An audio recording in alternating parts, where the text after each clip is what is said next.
So we are Joe and Deborah Patterson, and we are lifelong residents of Jackson, Georgia, and have always been very active lay ministers in our church. And so this all started with a mission trip. And to Ireland. We had been on missions trips a lot. But this particular one just grabbed our heart, and we served at a teen challenge center over there. We were working on a women's center, making a women's center on the campus that was there.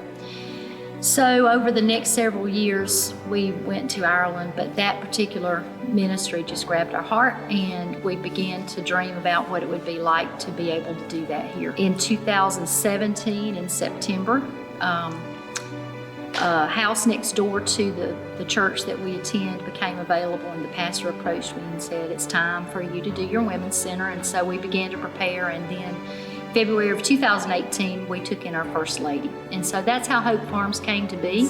That's always been our dream. We want to see this replicated all over the state of Georgia. We met Deborah at the Hope Tour. She came down and was talking about needing to open up another area for Hope Farms. And we were moving out of this building, and it struck me and my board members all at the same time that we needed to partner with Deborah. So after the meeting, we talked, and it seemed like a good idea.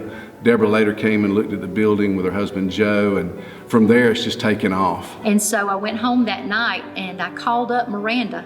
Miranda had come through the program, and so she had moved on and was living in Wilmington and working in a program similar to Hope Farms. And I called her up and I said, "Are you ready?" And she said, "For what?" I said, "I believe God is giving us a new property for Hope Farms. Are you ready?"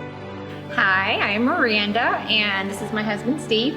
So both of us have struggled with addiction for most of our lives, just been trapped in that bondage. And after going to Hope Farms in 2018, the Lord just completely delivered me. And since then, it has been my desire to see lives change through Jesus and to see them set free from the bondage that addiction and other life-controlling issues causes. And when Pastor Deborah called, I was like, wait a minute, I'm comfortable here. You know, we have a nice, comfortable life. He has a good, steady job, and we've made friends and things like that. But after talking about it with each other, we knew that that's what the Lord was calling us to do, and just very passionate about seeing lives change. Like when I come into this building, it makes me emotional because I can see lives being changed here, and just going out and doing what we're doing, you know, being discipled and then going out there and discipling other people.